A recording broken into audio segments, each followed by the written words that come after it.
Québec annonce un partenariat pour la construction de milliers de nouveaux logements abordables. Et Colin Côté-Paulette, il y aura des projets dans toutes les régions parce qu'il y a des problèmes dans la plupart des régions au Québec.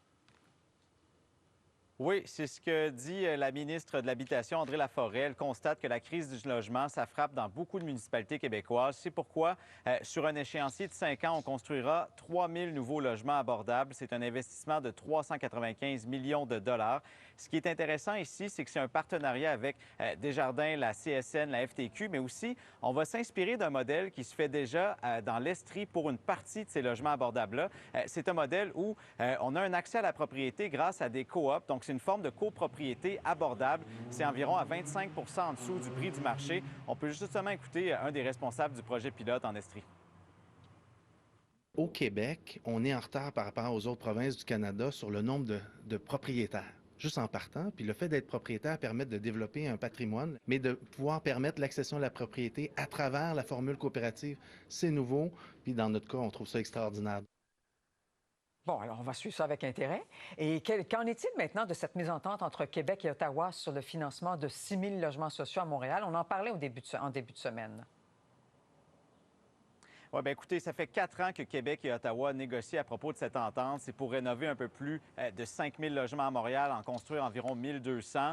Ça fait beaucoup de logements. Et là, la mairesse Valérie Plante demande vraiment qu'on s'entende là-dessus parce que ça presse. Il y a une crise du logement, on le sait. Et pour la ministre André Laforêt, bien, la balle est dans le camp d'Ottawa présentement. Elle croit que ça pourrait se régler dans les prochains jours. On l'écoute. Dans quelques jours, ça devrait se signer, mais il faut être prudent. Ce n'est pas 6 000 logements. Il y en a quand même 5 000 en rénovation. Nous, ce qu'on a négocié avec le fédéral, c'était que la SCHL octroyait rapidement les montants. Maintenant, on attend après la SCHL. Ce n'est pas nous, là. On attend vraiment après la SCHL. Ce qu'on nous a dit depuis 2 semaines, c'est qu'on est tout près d'avoir la livraison des unités et des montants également. Mais en tout respect, on entend ça souvent, c'est pas nous, c'est eux. Et, mais là, c'est vrai. Donc, je reviens aussi à ce 3 000 nouveaux logements abordables qu'on a annoncé aujourd'hui. Il y a beaucoup de municipalités qui ont fait des demandes précises, chiffrées.